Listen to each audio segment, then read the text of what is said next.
예, 안녕하십니까? 오늘은 임야에 대해서 다시 한번 간략하게 말씀을 드리겠습니다. 임야 같은 경우에 많이들 이제 물어보시는 게 임야 투자하고 전답 투자하고 어느 게 더 좋으냐? 답은 없습니다. 도면이 나와봐야 아는 건데 많이들 이제 생각을 하시는 게 임야가 전답보다 좀 많이 저렴하거든요. 예를 들어서 전답이 100만 원이면 임야는 한 반값이면 살 수 있습니다. 그래서 많이들 임야를 사서 개발을 하면 개발 이익이 굉장히 높을 것이다 라고 얘기를 하시는데 뭐 맞는 얘기일 수도 있고 틀린 얘기일 수도 있습니다. 그래서 그거 한번 정리해 드리고요. 그리고 임야 같은 경우에 또 꼭 사지 말아야 될 산들도 좀 있습니다. 예를 들어서 공인용 산지라든지 임업용 산지 또 개발 제한 구역, 특히 이제 녹지 지역 같은 경우에 공인용 산지하고 맞물려 있는데 그런 것들은 조금 피하시는 게 좋습니다. 또 어떤 분들은 뭐 수목장, 태양열 발전, 태양광 산업 뭐 이런 식으로 얘기를 하시는데 지금은 많이 태양광 사업을 하신 분들이 철수합니다. 왜냐하면 수익이 잘 안 나거든요. 그래서 그런 것들도 있으니까 보시고 좀 많은 도움을 얻고 가셨으면 좋겠습니다. 먼저 임야 같은 경우에는 우리나라 임야는 그 관리하는 법이 산지관리법에 있습니다. 산지관리법, 산지관리법에 우리나라 산지를 보존산지, 그러니까는 공인용 산지하고 임업용 산지인데 이 두 개로 되어 있고 그 다음에 그 외의 산지는 준보전 산지로 되어 있습니다.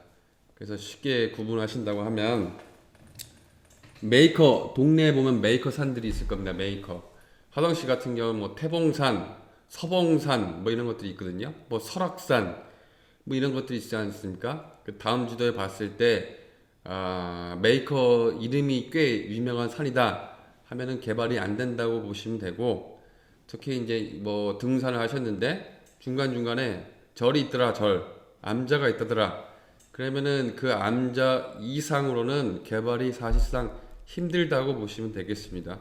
그렇게 보시면은 뭐 큰 문제는 없어요. 그렇게 되어 있고 여기서 조금 강조를 드리고 싶은 거는 개발행위 허가하고 산지 전용 허가하고 자꾸 짬뽕이 돼서 이제 좀 헷갈리시는데 개발행위 허가는 형질 변경이라고 하거든요. 어렵게 얘기하면 형질 변경인데 쉽게 얘기해서 지목이 변경되는 어떤 것들은 무조건 개발행위 허가를 다 받아야 되는 거고요.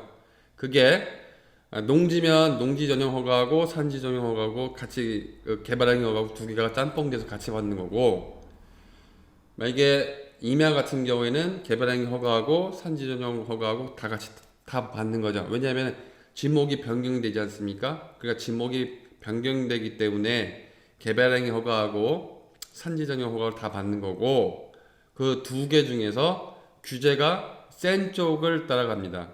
다시 한번 정리하자면 임야 같은 경우에 개발을 하신다고 했을 때 법정이 아니송하다 하시면 산지관리법에도 행위 제한이 있고 규제가 있고 산지 전용 허가가 있고 개발행위 같은 경우 개발행위 허가가 있을 때 두 개 중에서 센 쪽을 따라가신다고 하면 거의 뭐 헷갈릴 게 별로 없습니다. 그리고 임야 같은 경우에 개발행위 허가도 보셔야 되지만 산지 전용 허가도 봐셔야 되고 개발행위 운영 지침에 보면 도로 조건도 보셔야 되고 그 다음에 임야 같은 경우에 묘가 있으니까 묘도 이장을 좀 하셔야 되고 그리고 그 그 주변에 문화재가 있다. 그러면 문화재 지표 조사도 받으셔야 됩니다. 그래서 법이라는 거는 하나의 법만 보시는 게 아니라 여러 법들을 다 협의를 돌리기 때문에 그 법이 다 오케이가 됐을 때 오케이가 되는 겁니다. 그래서 많이들 실수를 하시는 게 내가 갖고 있는 임야를 개발을 하고 싶을 때 담당 공무원한테 내 임야 이거 개발이 가능합니까? 라고 이렇게 얘기를 했는데 임야 담당 부서가 예 개발이 가능합니다 라고 얘기를 했습니다. 그래서 실제로 개발을 하려고 돈을 주고 계약도 다 하고 들어갔는데 실제로 허가를 넣어버리면 반려가 되죠. 왜냐하면 개발행위 운영 지침에 도로 조건도 좀 따져봐야 되고 문화재 지표도 좀 봐셔야 되고 이런 거기 때문에 담당 공무원 하나만 알고 있습니다. 이거는 산지조정부서는 산지조정 허가에 관련된 것만 알고 개발행위 허가 부서는 개발행위 허가 담당 부서만 알고 또 문화재 지표 조사하는 애들은 문화재 그 지표에 관련된 것만 알고 있기 때문에 전화를 거셨을 때 산지가 애들이 오케이라 해가지고 무조건 개발되는 게 아니고 산지, 개발행위, 그 다음에 문화재 지표, 뭐 상하수도 이런 것들을 종합적으로 다 협의가 끝나야 허가 나는 겁니다. 그러니까는 임야 같은 경우는 특히 개인이 그냥 전화 몇 번 했다고 해서 되는 게 아니고 토목측량 설계사무소에다 정확하게 의뢰를 하셔서 그 다음에 걔네가 아무 문제가 없다라고 얘기를 하면 그때 계약서를 쓰시거나 아니면은 임야를 매입을 하셔야 되는 겁니다. 조금 어려운데 다시 한번 얘기를 드자면 개발행위 임야를 개발했다고 그 가정을 했을 때 화성시 같은 경우에는 개발행위 허가하고 산지정형 허가를 다 받는데 두 개가 상충이 되면 센 쪽을 따라간다. 센 쪽을. 근데 이제 예를 들어서 주거지역, 상업지역, 공업지역, 지구단위, 성장관리, 자연취락지구 같은 경우에는 인목 축척 경사도 표고가 있는데 이거 같은 경우에는 저희 화성시 같은 경우에는 요 부분에 한해서는 인목 축척은 150%, 경사도는 원래 15도인데 25도로 좀 넓혀놨습니다. 넓혀놨고 표고는 안 봅니다. 이런 식으로 되어 있고 나머지 지역 같은 경우에는 산지관리법을 적용을 받습니다. 개발행위 허가 기준을 맞죠. 그래서 인목 축척은 150%, 경사도는 15도, 그 다음에 이제 표고가 나오죠. 표고가 나옵니다. 근데 화성시 같은 경우에 인목 축척이 별 의미가 없는 게 저희는 뭐 강원도가 아니기 때문에 인목 축척은 뭐 크게 생각을 안 쓰셔도 되고 그리고 타법에 농림지역에 있는 보존산리 같은 경우에는 산지관리법을 따른다고 하는데 이건 그냥 어려우시니까 토지 이용계획 확인을 딱 떼었는데 보존산지, 공영산지, 임업용산지다. 그러면 나 이 땅에 뭘 질 수가 있느냐?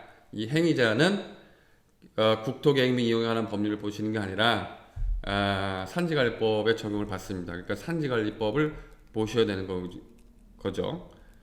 그리고 인목 축척은 뭐 그렇게 뭐 저희는 뭐 그렇게 신경을 안 쓰는데 화성시가 그렇게 인목 축척이 그렇게 빽빽하지가 않습니다. 빽빽하지가 않은데 그래도 간혹 가다가 인목 축척에 걸려주고 개발이 안 되는 경우도 있으니까 요거는 5년간 따지는 거고요. 인목이 빽빽하다 아니면은 좀 듬성듬성하다 이런 것들은 유관을 할 수가 있는 게 아니라 산림기술사한테 정식으로 의뢰를 하면 이게 인목 축적도를 제시를 해줍니다. 근데 만약에 인목이 너무나 빽빽해서 개발을 못하겠다 하시면 이게 보통 5년 합산이거든요. 5년 합산이기 때문에 산림기술사 애들한테 협의를 한번 해보세요.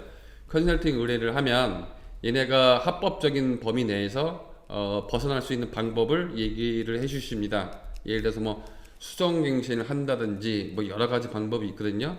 그리고 여기는 공식적인 장소라서 그 우회하는 방법을 제가 말씀을 드릴 수는 없습니다.